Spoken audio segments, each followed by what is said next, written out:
¿Cómo están? Muy buenas noches. Espero que se encuentren muy bien. Pues estamos de plácemes, estamos muy contentos y contentas porque logramos concertar una cita para conversar con un hombre que se nos hace muy interesante, con un hombre que hemos visto algunos de sus videos, que hemos leído algunos de sus comentarios en el Facebook y como varios, ¿no? Una vez leía que estas redes sociales ahora son las nuevas plazas públicas, ¿no? En donde poca gente se anima a decir lo que este hombre dice y que compartimos totalmente y que por eso nos dio curiosidad de hablar con él, de ampliar sus reflexiones, de escuchar lo que nos quiera decir en torno a los temas que él quiera formular o que nosotros les preguntemos. Y es un gusto de veras escuchar a Justo Fernández, que es un hombre muy interesante que ha escrito un libro, ya hablaremos sobre este libro también, se llama Hombres, con N y con V, y es un hombre que pertenece a toda la cuestión de abolicionista de hombres en España, ya nos platicará sobre esto también.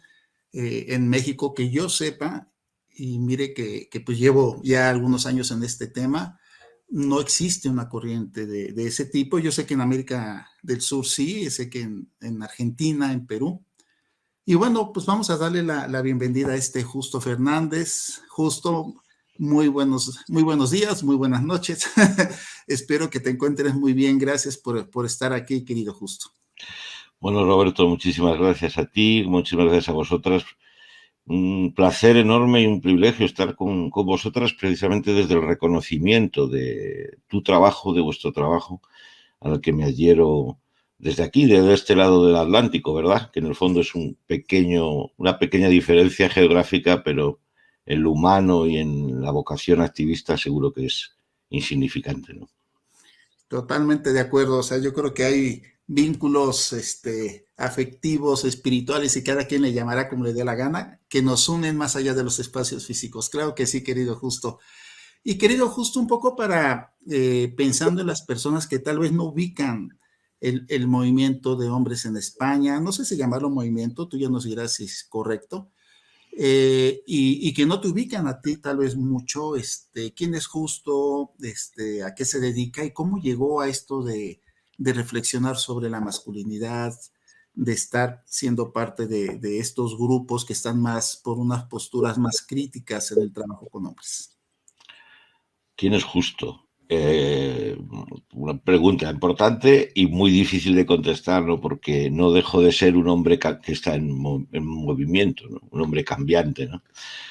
Me llamo Justo Fernández López, soy un hombre de 55 años y soy lo que veis, un hombre adulto, probablemente muy similar a muchos hombres que nos pudieran estar viendo ahora, ¿no?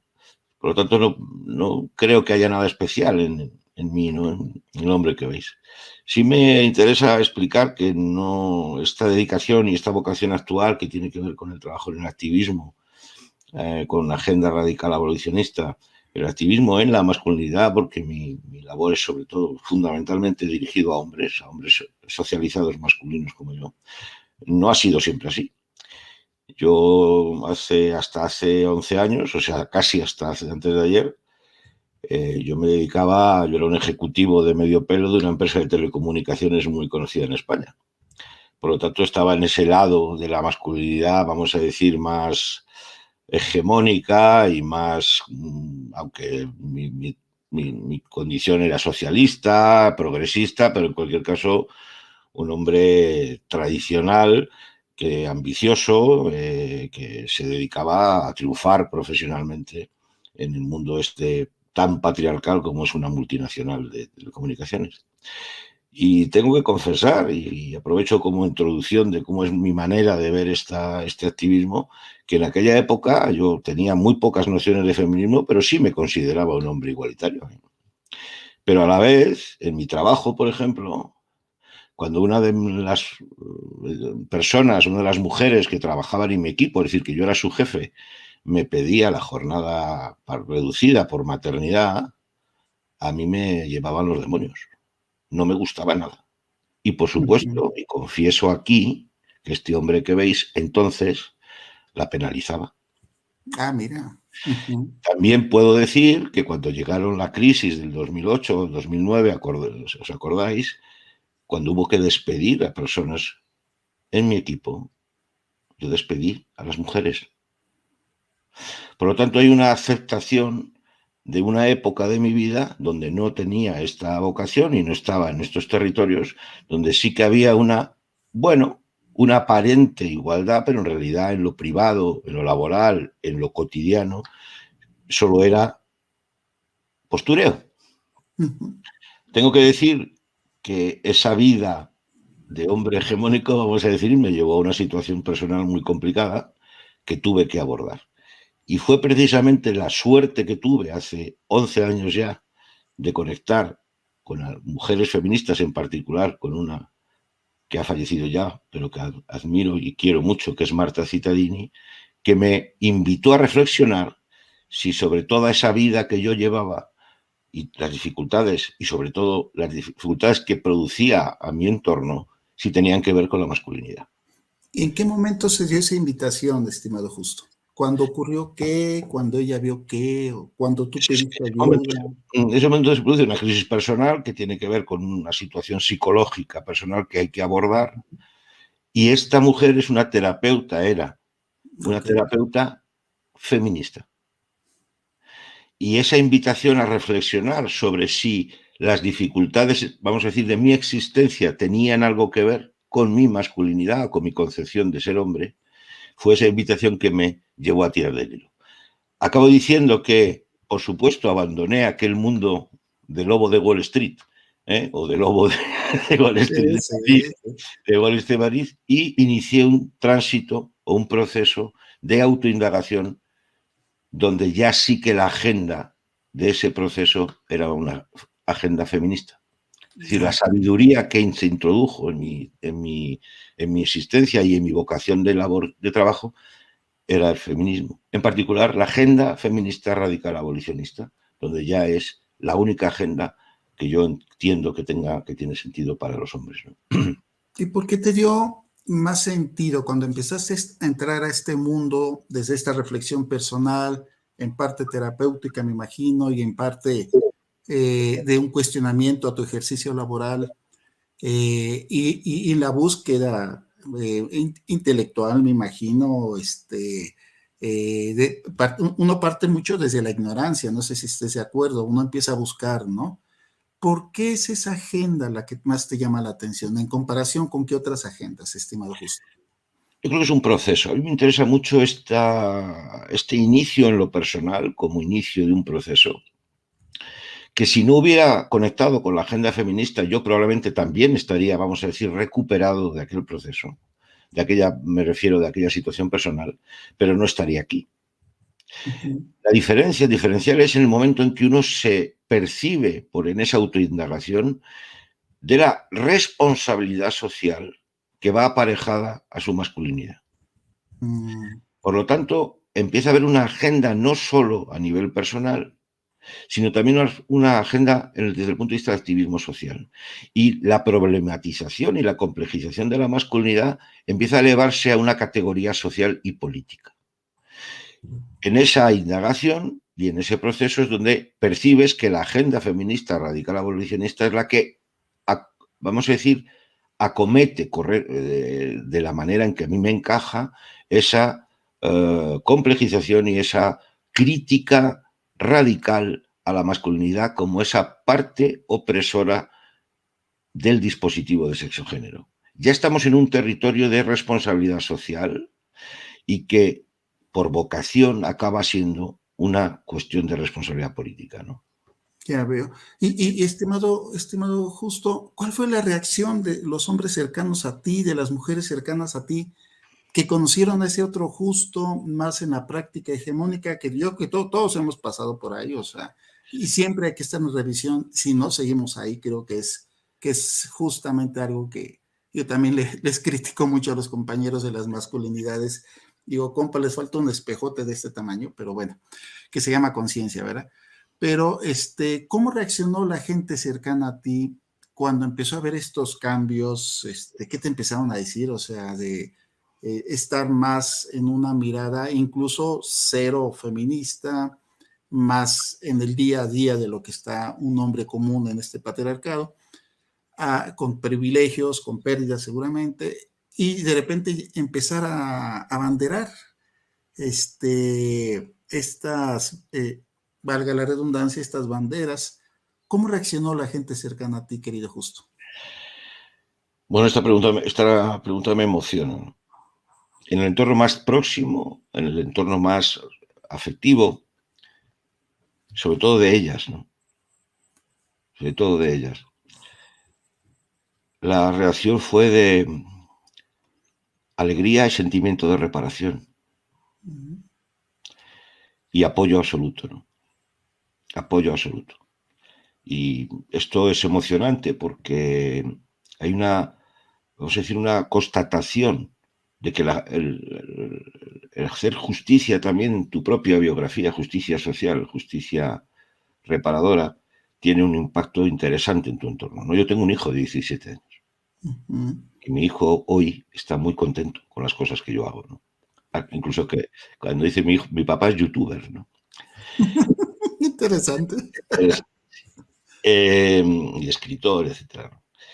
En el territorio ya más social, más de relaciones sociales, a mí quiero traeros una frase que me dijo una antigua compañera de aquel mundo de la multinacional, que hoy seguimos siendo amigas, y me dijo: justo no sabes lo contenta que estoy de saber que te has venido a este lado de la vida.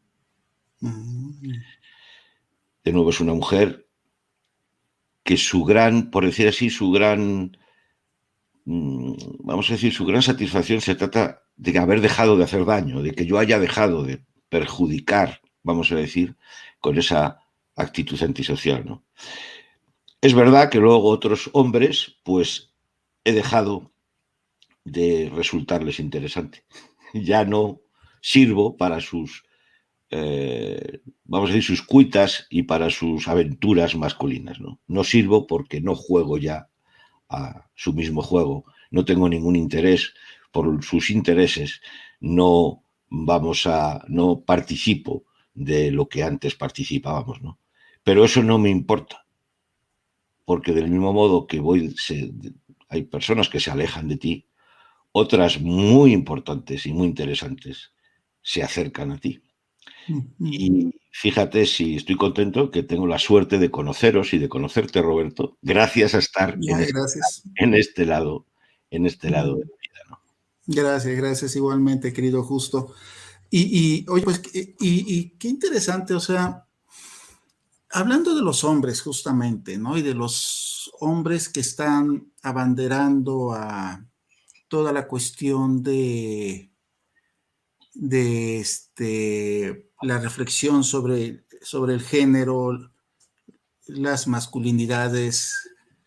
Yo cuando fui a España varias veces que hacían el favor de invitarme, yo regresaba contento y muy pensativo porque yo me daba cuenta que en los congresos a los que yo asistía, conocía gente muy interesante y conocía gente, no gente, más bien ideas y mensajes que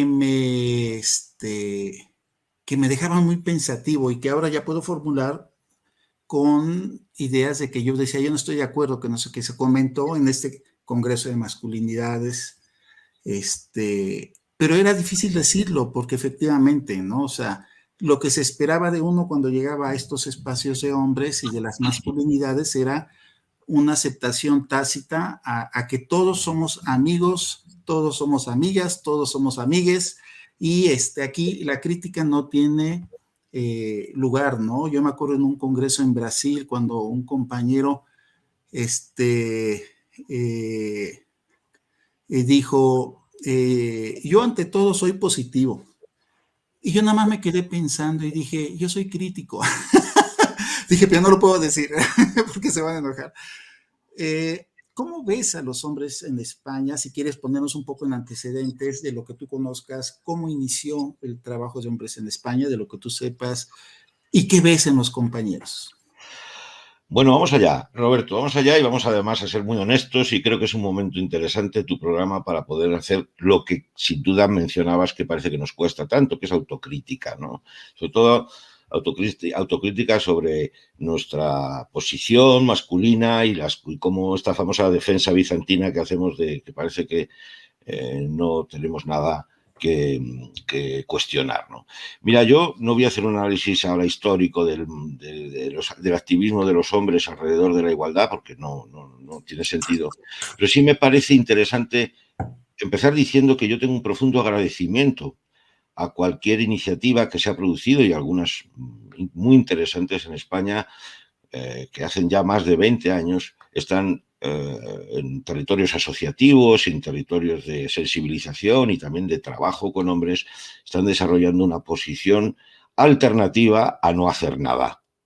Recordemos que lo que sí que hay en España, y además sigue siendo mayoritaria, es una masculinidad que no tiene mayor interés por lo que con lo que tiene que ver con la agenda de igualdad o con la búsqueda de la, vamos a decir, de combatir la desigualdad hombre-mujer, ¿no?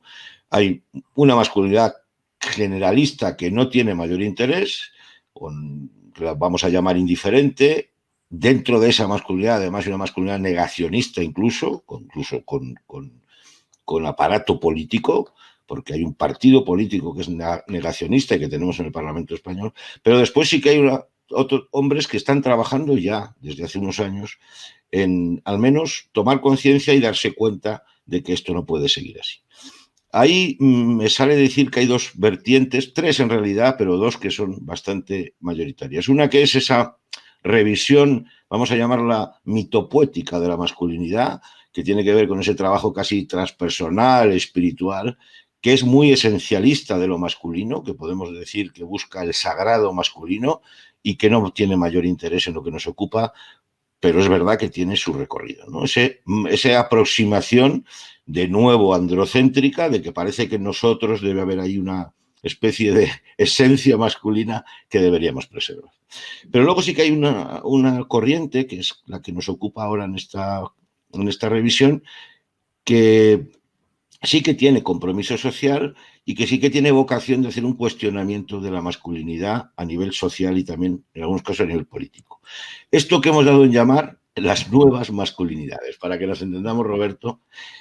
Y aquí sí que yo creo que, teniendo en cuenta que el feminismo, o sea, que ellas llevan trabajando en esto como mínimo 250 años, tenemos que recordar que mientras ellas están ya surfeando esto que me gusta decir, ¿no? La cuarta ola del feminismo, surfeando esa cuarta ola, a mí me da la impresión de que nosotros todavía estamos en la orilla de la playa, en la arena, haciendo castillitos, ¿no? Y eso Vamos apenas saliendo a la playa, justo. sí, estamos metiendo el piececito dentro del agua a ver si está fría o no y con cierta timidez.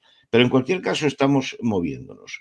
Lo que ocurre, y esta es quizás la parte que yo quiero compartir con mis compañeros que trabajamos en esta dirección, es que hay una tendencia, no olvidemos que somos masculinos todos estamos socializados masculinos y por lo tanto estamos embebidos de manera fundacional por el machismo, la misoginia, evidentemente la autoridad masculina, etc. Tengo la impresión de que nos estamos desalineando de la agenda feminista. Y lo trato de explicar. Yo creo que la pregunta a hacernos en estos activismos de los hombres es ser muy honestos. ¿Cuál es nuestra prioridad? ¿Los derechos de las mujeres o los derechos de los hombres? Porque mi sensación, y constatada en la experiencia de trabajo con hombres, que hay una deriva a revisar la masculinidad, pero desde la perspectiva de que tenemos derechos a ser diversos, derechos a no ser discriminados, y entonces estamos trabajando, que me parece bien, en una agenda de el derecho masculino. Y ahí incorporo el el deseo, el derecho a la diversidad, etc. Pero eso es una agenda de asuntos masculinos. La pregunta es si esa agenda está teniendo algún beneficio contra lo que se supone que es el eje, se supone no, es el eje fundacional del feminismo o de la lucha contra la desigualdad, que es la realidad de explotación, opresión. Cuando digo explotación me refiero a explotación sexual, reproductiva, de la fuerza del trabajo a través de los cuidados, eso es explotación, de la opresión obvia sobre las mujeres, de la cosificación, del sexismo, de todo lo que significa ese dispositivo de sexo-género y, por lo tanto, que deberíamos tener una actitud abolicionista de género, en mi opinión, del dispositivo. Porque si no es así, si no estamos poniendo como eje de la agenda los derechos de las mujeres, no los nuestros, podremos estar haciendo un gran trabajo entre hombres, pero esto no necesariamente tiene una repercusión sobre los legítimos derechos de las mujeres. Y yo creo que esto es interesante reflexionar sobre ello. Y lo digo porque a estas alturas ya hay datos que hacen cuestionar esta confusión de que trabajar en ciertas agendas es también feminismo. Y los datos son muy interesantes. Y trabajar en ciertas agendas ya también es feminismo. ¿Qué agendas observas tú que trabajan los por hombres? ejemplo, ahora mismo Rosa Cobo, sí, Rosa Cobo, feminista absolutamente sabia, reconocida en España, ya está diciendo, como muchas otras feministas, que la agenda LGTBI no es la agenda feminista. Que es magnífico y yo me apoyo absolutamente en el desarrollo de las diversidades sexuales y de las orientaciones sexuales de los hombres. No te quepa la menor duda, Roberto, que ahí nos tendrán siempre a su lado. Pero tenemos que sentir que eso no es necesariamente una consecuencia, vamos a decir, positiva en el padre de todas las desigualdades, que es la desigualdad hombre-mujer, con todos los ingredientes que tiene con explotación, violencia, etcétera, ¿no? Y yo creo que está bien que hagamos esta reflexión, porque yo espero que sea simplemente una confusión, no una mirada torticera. Hay una sensación de que las agendas son la misma. Y no la misma. Y no son la misma.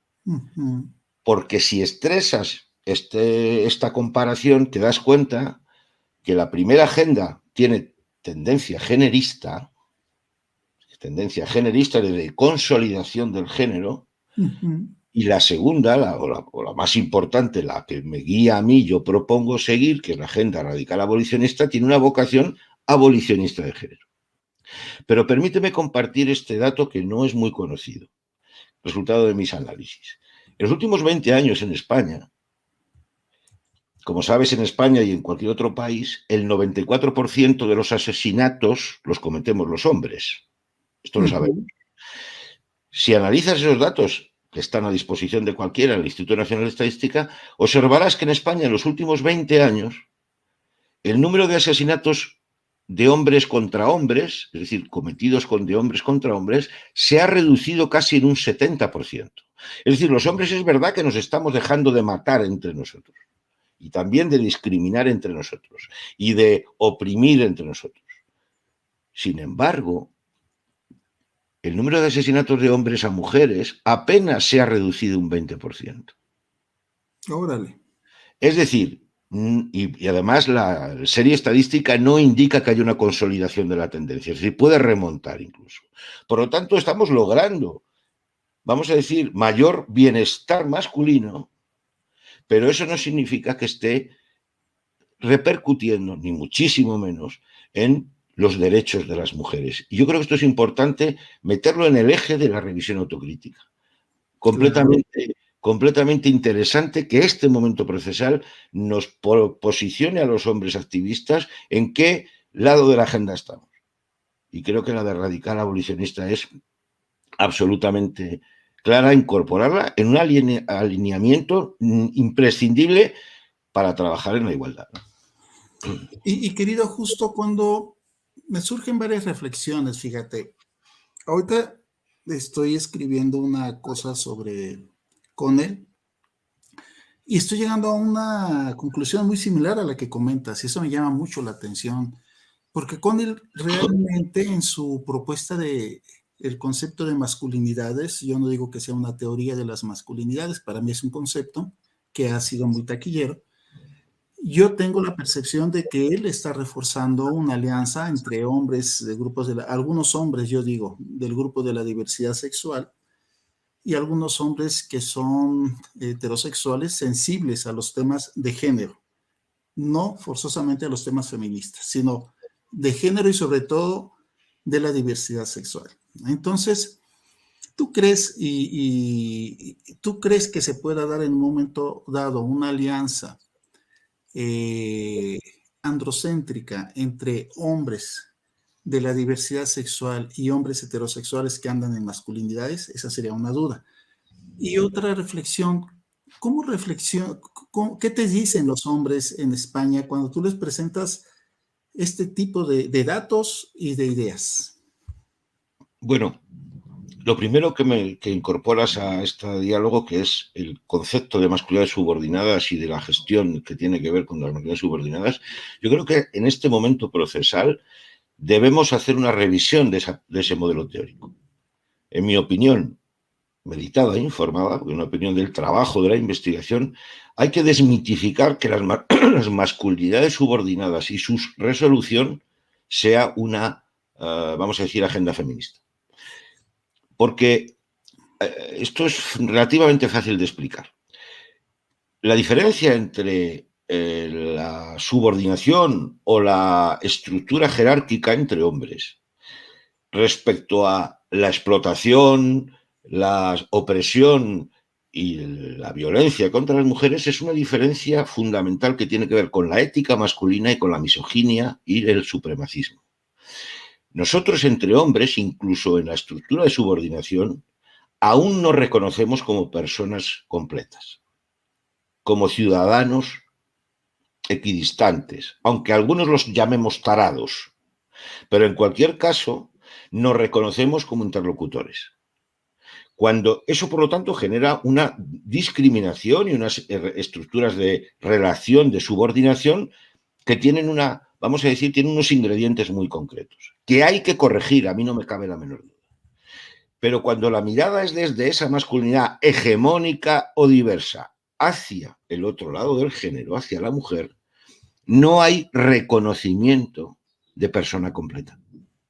Es decir, la ética entre hombres desaparece cuando se refiere a las mujeres. Por lo tanto, puede existir una agenda igualitaria entre hombres que siga siendo exactamente igual o peor de misógina, machista, explotadora, etc. Y de esa, vamos a decir, de ese trabajo que no está teniendo en cuenta estos ingredientes que ahora estamos compartiendo, surgen derivas absolutamente neomachistas, neomisóginas y neoexplotadoras.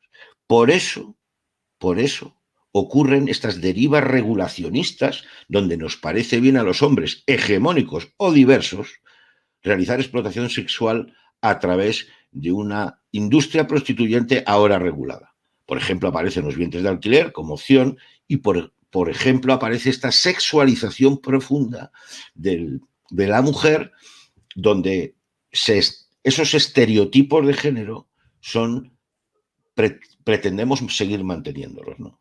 No sé si creo que estoy explicando de alguna manera qué diferencia importante hay entre lo que es una agenda de trabajo masculinas subordinadas que lo que tiene que ver con una agenda igualitaria hombre-mujer, ¿no? No, creo que es porque estás poniendo el énfasis en la desigualdad, que es que yo algo que creo, y no sé tú cómo veas, creo que la palabra desigualdad, opresión, explotación, ha ido perdiéndose en el discurso de los hombres que están en las cuestiones de las masculinidades. O sea, como que está predominando una agenda, desde mi punto de vista, más liberal, más de vamos a ver las cosas no tan radicales. O sea, se oye mal ser radical en este ambiente. Y además porque creo que a las agendas internacionales y quienes dan dinero no les gusta el discurso radical. Pero creo que tú estás poniendo el énfasis en, ojo, las mujeres siguen viviendo situaciones de opresión de parte de los hombres. Y eso no significa, pero ese rollo mío, no sé cómo lo veas, que muchos hombres inmediatamente su respuesta es, nos están diciendo que todos los hombres somos por naturaleza violentos, agresivos, opresores. Y yo digo, no, no va por ahí la idea. Nada más que nos preocupan situaciones de opresión de hombres hacia mujeres y creemos que esa debería ser la agenda de los hombres y no otras agendas que se están promoviendo. ¿Y cuál ha sido la reacción de los hombres en España a tus comentarios, a tu manera de ver las cosas? De soledad. No, eso sería para... Primero, hay una cosa que en este recorrido que hacíamos histórico, o de alguna manera de los diferentes movimientos de trabajo con hombres, me he dejado para el final una realidad. Es verdad que hay hombres, compañeros míos, con los que, de alguna manera, que están en esta página. Sí que existe en España una posición minoritaria de hombres que, de alguna manera, se alinean con la agenda feminista radical abolicionista y con una vocación que tiene que ver con la abolición del género. Existen esos hombres, son referentes míos y merece mucho la pena tenerlos en consideración, ¿no? De hecho, es, de alguna manera, pues hacen que esta manera de expresarnos, esta manera de trabajar, querido Roberto, no parezca una locura de uno solo, ¿no? Sino que tenga todo el sentido. Pero me interesa sobre todo el compartir que los hombres hemos ido trabajando, tratando de acompañar el movimiento feminista y tratando de ir con la lengua fuera muchas veces, de irnos adaptando al señalamiento y haciendo la reflexión, y hemos ido cruzando caminos y etapas. Pero nos hemos quedado, en el mejor de los casos, en el asunto igualitario. Pero no hemos querido dar el paso abolicionista. Y creo que es lo que toca ahora. Lo que toca ahora es que los hombres que estamos en esto sí que nos cuestionemos en qué lado estamos del momento procesal, por decirlo así, del trabajo en masculinidad. Si somos abolicionistas de la masculinidad o todavía creemos que la masculinidad tiene algún tipo de esencialismo o bien biológico, madre mía, espero que no, pensamos que no, que hay una cuestión de los genes masculinos que nos dan algunas cualidades determinadas, o lo que podría ser tan grave como eso, que existen cerebros masculinos, mentes masculinas y mentes femeninas, ¿no? Yo diría, por lo tanto, que el siguiente paso es, ¿somos abolicionistas de género o queremos preservar algún tipo de masculinidad como esencialismo de manera identitaria, o lo que es lo mismo, identidad de género, ¿no? Esto sería el planteamiento. Fíjate, ya acabo con esto, Roberto, en esta reflexión. Si tú buscas en Google nuevas masculinidades, te aparecen más de 400.000 entradas de gente, hombres que han escrito sobre esto. Sin embargo, si buscas en Google nuevas feminidades, apenas aparecen 6.000. Claro. Para el movimiento feminista no tiene ningún sentido que nosotros estemos tratando de reconsiderar unas nuevas formas masculinas. Deberíamos estar trabajando en considerar cómo se es hombre humano sin ser masculino. ¿Y por qué crees que no escuchan los compañeros? Han sido, o sea, muchos de estos hombres son amigos tuyos, amigos míos. Muchos de estos hombres eran amigos tuyos, eran amigos míos. Amores y desamores en el campo de trabajo con hombres. Muchas compañeras feministas creen en estas agendas masculinistas. Muchas compañeras feministas son críticas y no creen en esto. Esto que dices que es tan simple, yo diría, en un buen sentido, de decir, oye, porque yo también lo he dicho, querido Justo, o sea, el feminismo nunca vas a encontrar una ola que diga, vamos por una nueva feminidad. Digo, ni en la primera ni en la segunda ola se les ocurrió en absoluto nada similar. Entonces, o sea, yo siento que a veces incluso estamos en la elaboración teórica, incluso mucho antes que la primera ola feminista el derecho al voto, al plantear cosas como reformular la masculinidad. Pero bueno, esa es tu mirada, esa es mi mirada. Pero ¿qué pasa cuando yo escucho a un joven? Aquí en México se han dado muchos hombres jóvenes y hombres viejos, de todo un poco, que hablan de las nuevas masculinidades, echan su discurso, que es un discurso que yo escucho desde los 90, o sea, y es básicamente lo mismo, o sea, pero que realmente creen que hay unas nuevas masculinidades, no lo ven como esencialismo, cuando para mí es obvio que es esencialista, o sea, si dices la masculinidad es opresora, cambiemos a una nueva masculinidad no opresora, pues estás manteniendo no nada más el concepto, sino toda una cuestión de la idea de lo que nos hace hombres supuestamente, ¿no? Y me gusta tu propuesta porque creo que coincidimos ahí esta idea de, bueno, salgamos del género al final, ¿no? O sea, siendo fieles con un feminismo de la cuarta ola, pero no por eso, sino más bien desde la reflexión de sobre el ser hombre, pues ya la masculinidad no tiene sentido, a otra cosa mariposa, ¿no? O sea, pero entonces, pues, ¿qué pasa? ¿Qué observas que pasa? Lo que has conversado con estos compañeros, compañeras que creen en estas agendas, que no se escucha esta crítica. Me apetece mucho hacer un pequeño tip aquí de una posición personal que yo invito a compartir con otros compañeros. Una posición personal de esta posición política de activismo masculinidad. Y es recordarnos siempre a los hombres la realidad. Y es que somos el lado opresor de la ecuación, el lado explotador de la ecuación. Por lo tanto, existe una, vamos a decir, por ética, solo por ética.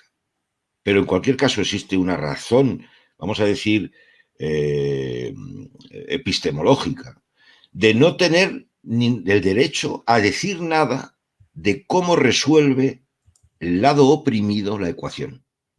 Por lo tanto, de mi boca no saldrá jamás ninguna crítica a ninguna posición feminista de las mujeres. Me da igual, independiente de que sea abolicionista, liberal o queer. Ellas están haciendo su labor de romper la estructura de desigualdad. Yo creo que solo tenemos, entre comillas, derecho, legitimidad a interpelarnos entre los hombres. Esta es la posición primera. Y la segunda, respondiendo a tu pregunta, a mí me interesa mucho que observemos cómo es posible que estamos hablando de una estructura de poder, de sometimiento, etcétera, como otras muchas, esta es el padre de todas ellas, pero como puede ser el racismo, la homofobia, etcétera, y cómo es posible que en esta, solo en esta, el abordaje sea desde los costes, desde hacernos las víctimas y de querer lograr algún beneficio de ella.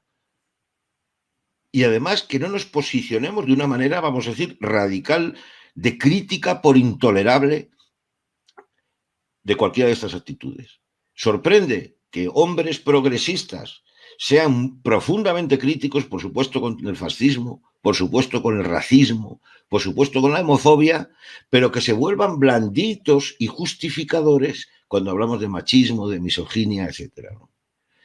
Y la propuesta es, ¿por qué no elevamos el problema del género a la misma categoría política y me refiero a lo que tiene que ver con la desigualdad, explotación, etcétera, como prioridad que el resto de las discriminaciones? Pues esta es la cuestión, que no lo hacemos porque somos parte responsable de ello, porque estamos, creo yo, la razón es porque estamos todavía inoculados de una misoginia y de un machismo y un rechazo al feminismo que no lo vamos a manifestar porque es políticamente correcto y queremos adaptar de manera befénica para preservar nuestra estructura de privilegios. Y por eso, vamos a decirlo así, es un activismo respecto, me refiero a la desigualdad hombre-mujer, es un activismo de mentira.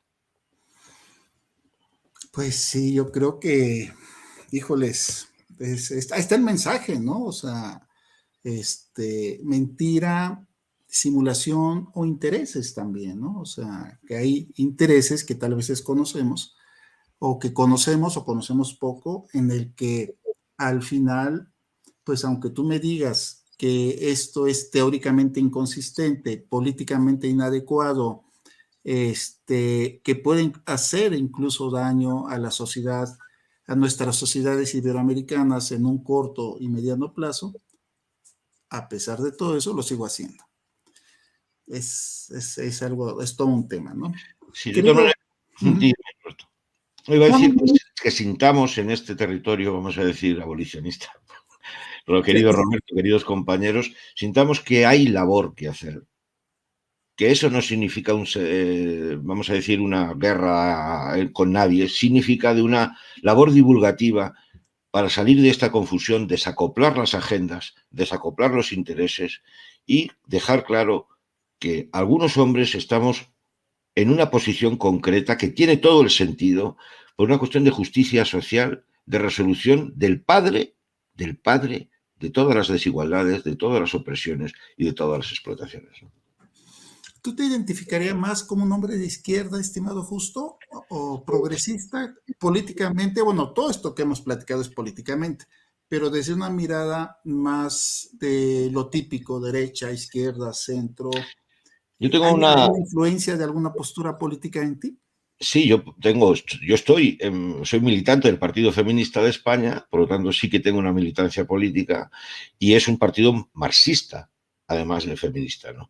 Lo que Mm. sí me interesa, esta militancia tiene que ver con este activismo político. O sea, mi voto como hombre se asocia y va a ser ejecutivo en la medida de lo posible con aquel partido que tenga como prioridad una agenda feminista radical abolicionista. Porque lo que ha ocurrido hasta ahora, que partidos mayoritarios, incluso progresistas en España, han ido procrastinando la abolición de la prostitución, la abolición de los vientres de alquiler, el abordaje y con otras leyes que ya conocemos, han ido procrastinando la agenda y al final se han convertido en un fraude, nos han defraudado y ya no me sirve y he querido encontrar un partido que sí que al menos tenga esta prioridad, ¿no?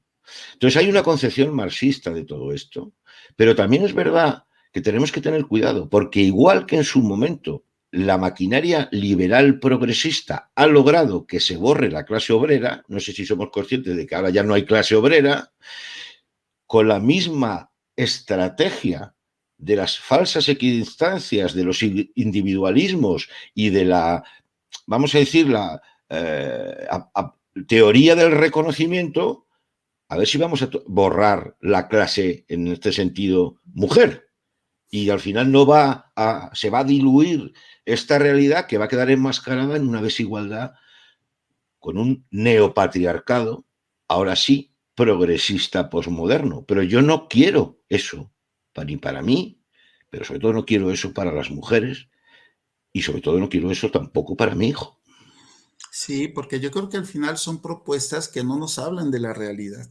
Yo siempre he sostenido esto, o sea, este tipo de posturas más sensibles a situaciones que son mal llamadas radicales, es porque la realidad es profundamente la vivencia día a día de las personas se vive en esta radicalidad, en el vivir dificultades, en el vivir desigualdades, explotaciones, y hay que estar en sintonía con eso y no con el canto de las sirenas que nos dicen que eso ya ha desaparecido, como estoy de acuerdo contigo, como o sea, de repente los discursos teóricos borran los sujetos políticos.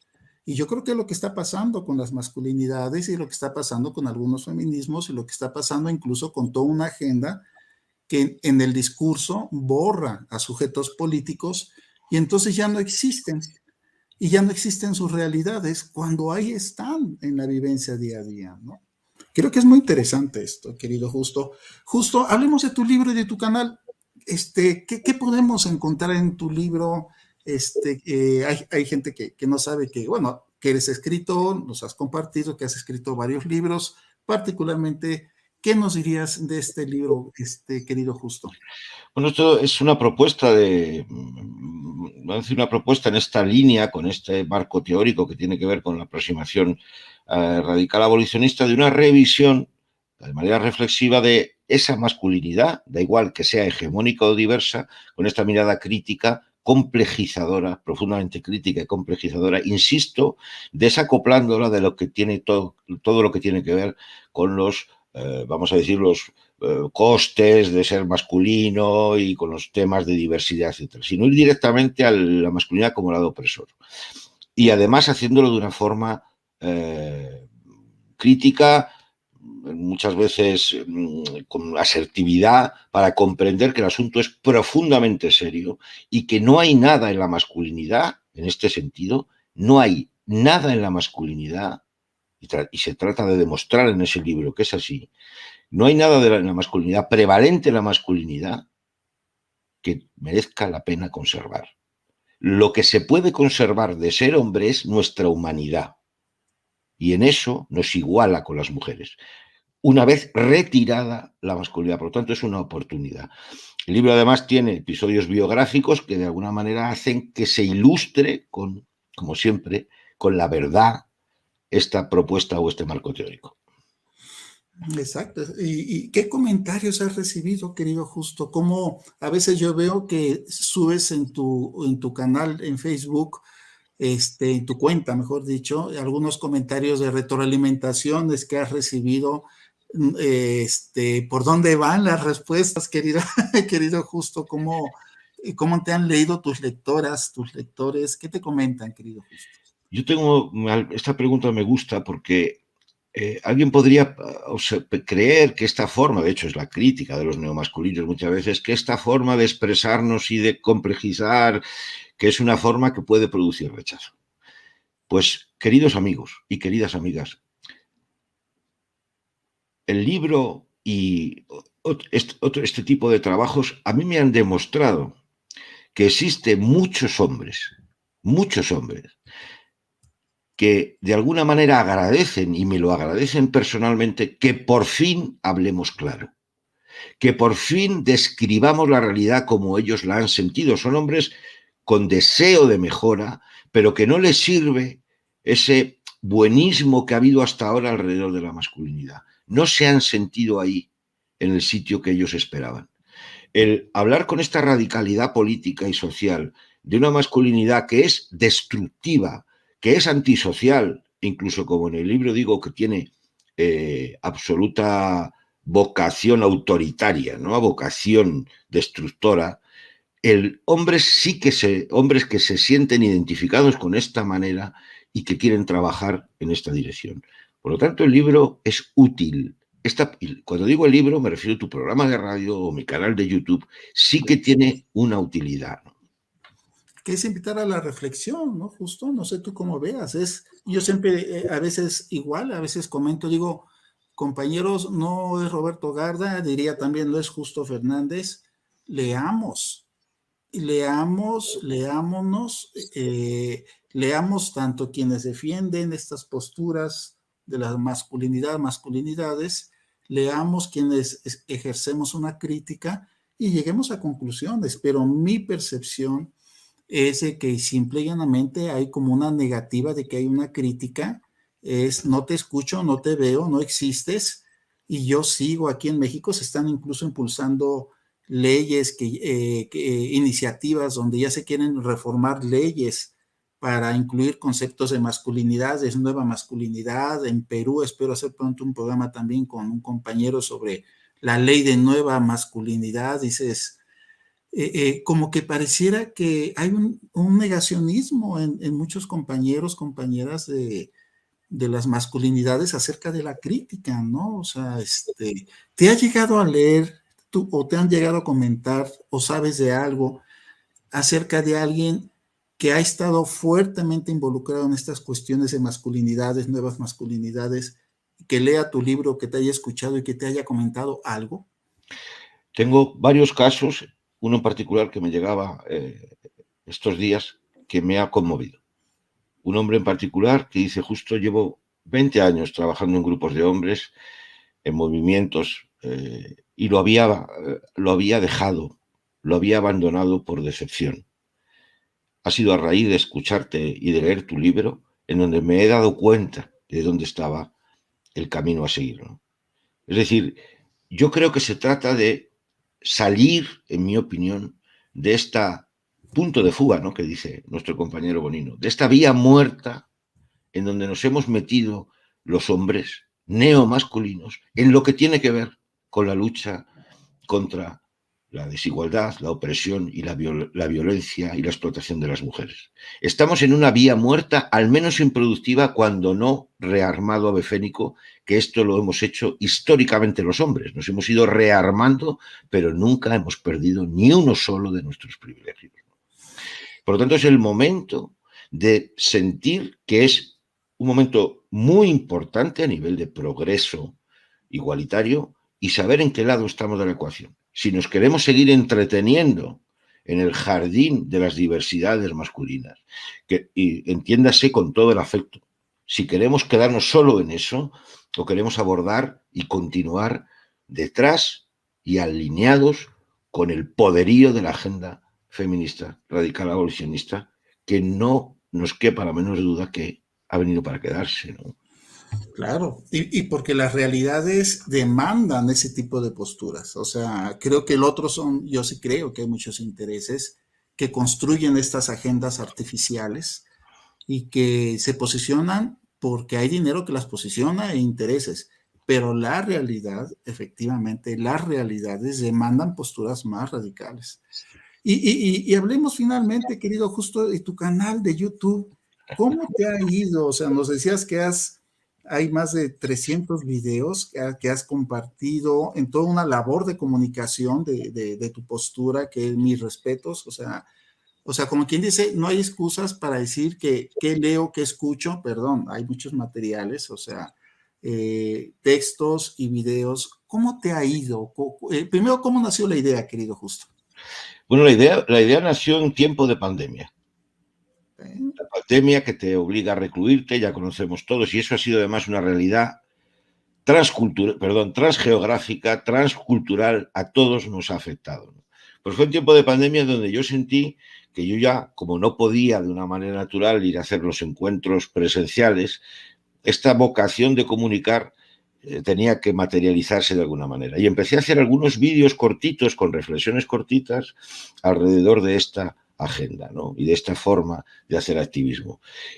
Y uno vino detrás de otro, y en este tiempo de pandemia he subido casi 350 vídeos que son de producción propia, son pequeños mensajes directamente casi improvisados, pero fruto de una reflexión, casi lo que se te ocurre a vuela pluma cada día, relacionados con esta mirada crítica de la masculinidad. Sorprendentemente, poquito a poco ha ganado en aceptación. Hay ya 1000 y pico suscriptores y suscriptoras, más de 48.000 visualizaciones de estos vídeos, pero lo que quiero compartir especialmente con vosotros, contigo, Roberto, es que casi el 60% de mis espectadores son hombres. Qué interesante, Justo. Son hombres, y prácticamente el 35% son hombres jóvenes entre 25 y 34 años. Están en las estadísticas. Y a mí esto me emociona poderosamente, Sí, porque esta manera como decía, ¿no?, de interpelarnos siempre en primera persona del singular y del plural, nosotros los hombres, esa interpelación sí que tiene eco y parece que es útil y parece que está recibiéndose como una oportunidad de transformación verdadera, ¿no? sí, yo creo que sí. Fíjate que a mí me preocupa gente de entre 25 y 45 años, efectivamente. Creo que es donde más estas ideas pueden adquirir sentido, porque hay menos intereses establecidos y creo yo donde hay más disposición a la escucha. Entonces, creo que es central. Qué bueno que comentas esto. A mí me da mucha esperanza, ¿no? O sea, en Hombres por la Equidad, la página son 60% mujeres y 40% hombres. Yo estoy muy acostumbrado más a un público más femenino y mucho público masculino, pero usualmente ese es, como yo digo, las actividades de Hombres por la Equidad van 60-40, 60 mujeres, 40 hombres, y me da gusto escuchar esto que comentas, que son más hombres jóvenes. Hace poco decías que fuiste a dar una plática a hombres jóvenes. ¿Cómo te fue? ¿Cómo recibieron tu mensaje? O sea... Pues tengo una de las actividades que hago en esta labor de sensibilización, bueno, esta labor de esta vocación es, que es quizás la que más me gusta, vamos a decirlo así, la que más me me llena, es trabajo en centros educativos, con jóvenes, ¿no? Jóvenes varones, ¿verdad? Que también con chicas, normalmente a partir de 14, 15, 16 años. De hecho, en las próximas finales de octubre voy a visitar de nuevo Baleares con varios talleres sobre masculinidad con este criterio en centros educativos. La receptividad de los jóvenes varones, cuando les hablamos con claridad de la verdad que ellos conocen porque la viven desde dentro, la verdad de la sexualización de las mujeres, la verdad de la pornografía, la verdad pero con una mirada profundamente crítica, entendiendo que eso no es tolerable, la mirada de la violencia, etc. Y lo hacemos en primera persona, sintiendo que venimos de una masculinidad que debemos necesariamente descartar, no sustituir por otra, sino descartar. Los jóvenes son profundamente reflexivos y aceptan el reto y comprenden mejor que entrando en territorios de victimismos masculinos y de buenismos. Esta es mi experiencia que yo invito a, vamos a decir, a confiar que hay otra manera de comunicar a los jóvenes cómo trabajar con la masculinidad. La mala noticia, Roberto, es que en este momento, según un último informe de que ha hecho la FAZ, 1 de cada 4 jóvenes varones en España, entre 16 y 25 años, niega la existencia de la violencia machista. 1 de cada 4. Qué impresionante esto que comentas. Impresionante. Niega que exista la violencia machista. Dicen que es un invento ideológico feminista. Y además ese ratio, ese dato, se ha duplicado en los últimos 4 años. Es decir, hemos ido a peor. Hemos ido a peor.